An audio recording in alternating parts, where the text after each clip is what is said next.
भारत जब तक अंग्रेजों के कब्जे में था, या ये कहें कि जब तक आज़ाद नहीं था, तब तक भारत में दो तरह की मुख्य रूप से शासन व्यवस्था चलती थी।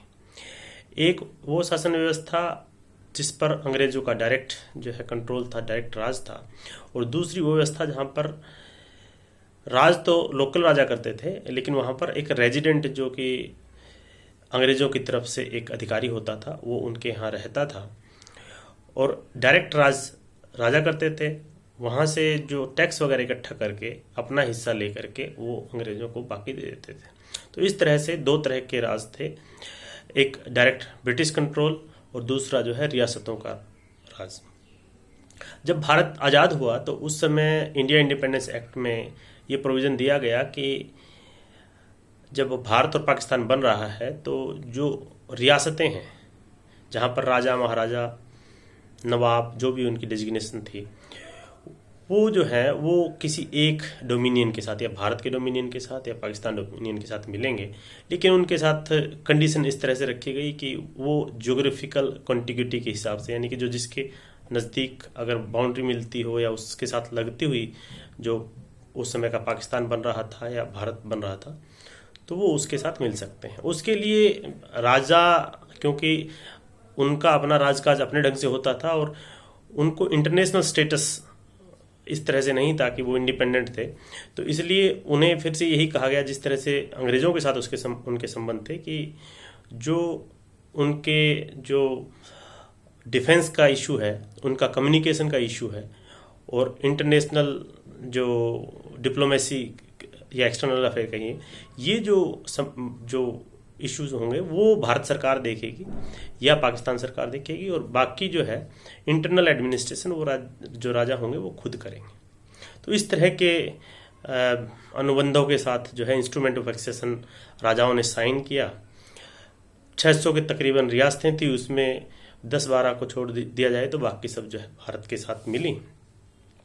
तो उन राजाओं को जब भारत में वो इंस्ट्रूमेंट ऑफ एक्सेशन साइन किए तो उन्हें भी कुछ कॉन्स्टिट्यूशनल प्रिविलेजेस दी गई, यानी कि उन्हें राजा के रूप में रिकॉग्नाइज किया गया, वो संविधान में रखा गया।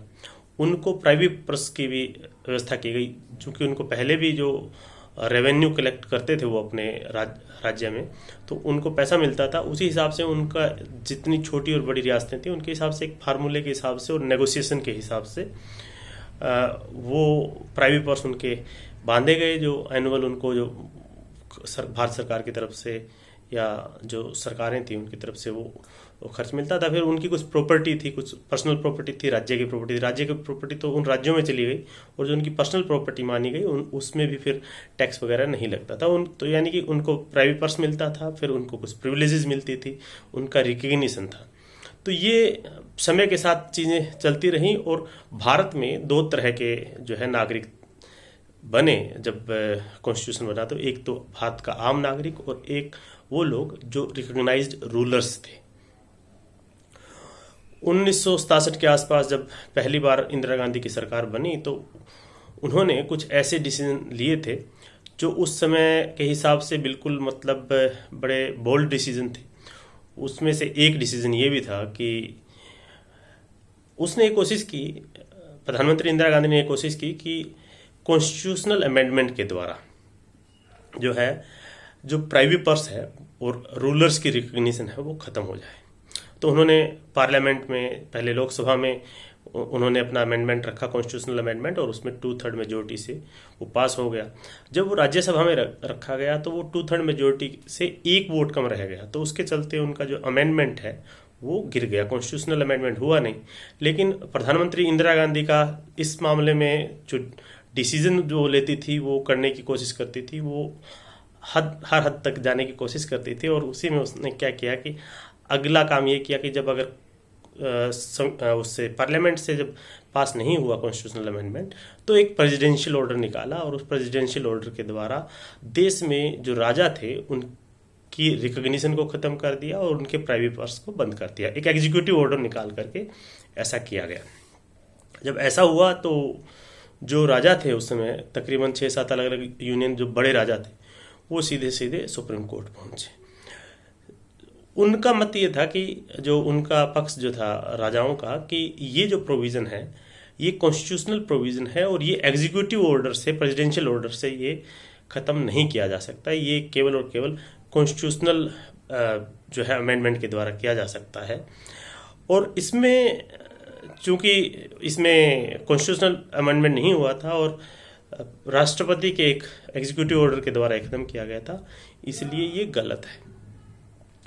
इसमें सरकार की तरफ से एक कहना था कि सरकार ऐसा कर सकती है, ये प्राइवेट पर्स जो है उस तरह का है कि जिसमें पेंशन की तरह कह सकते हैं या एक प्रिविलेजेस है जिसको ख़त्म किया जा सकता है। तो इसमें इस जो केस में सुप्रीम कोर्ट में 11 जजों की बेंच बैठ करके इस मामले में अपना डिसीजन दी और डिसीजन इसमें ये कहा गया कि जो प्राइवेट पर्स है उसको सुप्रीम कोर्ट ने प्रॉपर्टी माना और प्रॉपर्टी को उस समय के हिसाब से फंडामेंटल राइट माना। तो एक तो वो प्रॉपर्टी है और प्रॉपर्टी को इस तरह से ख़त्म नहीं किया जा सकता है, आप एग्जीक्यूटिव ऑर्डर से किसी की प्रॉपर्टी नहीं ले सकते हैं। दूसरा ये कि ये कॉन्स्टिट्यूशनल प्रोविज़न थे और कॉन्स्टिट्यूशनल प्रोविज़न के रहते हुए आप उनको डी रिकग्नाइज एग्जीक्यूटिव ऑर्डर से नहीं कर सकते। तो इस केस के द्वारा क्या हुआ कि जो प्रेसिडेंशियल ऑर्डर इंदिरा गांधी की सरकार ने उस समय प्रेसिडेंट के द्वारा जो इशू किया था वो एक तरह से अनकॉन्स्टिट्यूशनल डिक्लेयर हो गया। यानी कि राजाओं का जो पद था राजा के रूप में, उनका जो मान सम्मान था वो दोबारा रिस्टोर हो और उन्हें जो पैसा दिया जाता है प्राइवेट पर्स के रूप में वो भी उनका कंटिन्यू रहे, वो रोका नहीं जा सकता। लेकिन इंदिरा गांधी का जो अपना एक व्यक्तित्व था, उसने जो सोचा वो किया और बहुत से बोल्ड डिसीजन लिए। उसी तरह से इस मामले में भी फिर उन्होंने फिर से कुछ समय के बाद जो है 26वें संविधान संशोधन के रूप में जो है संविधान में संशोधन किया और उसमें संविधान के अनुच्छेद 291 और 362 को ओमिट किया और 363A उसमें लेकर के आए और उसके द्वारा जो है राजा महाराजा जो थे उनको रूलर के रूप में जो है उनकी रिकग्निशन खत्म की और उनका प्राइवेट पर्स भी बंद किया।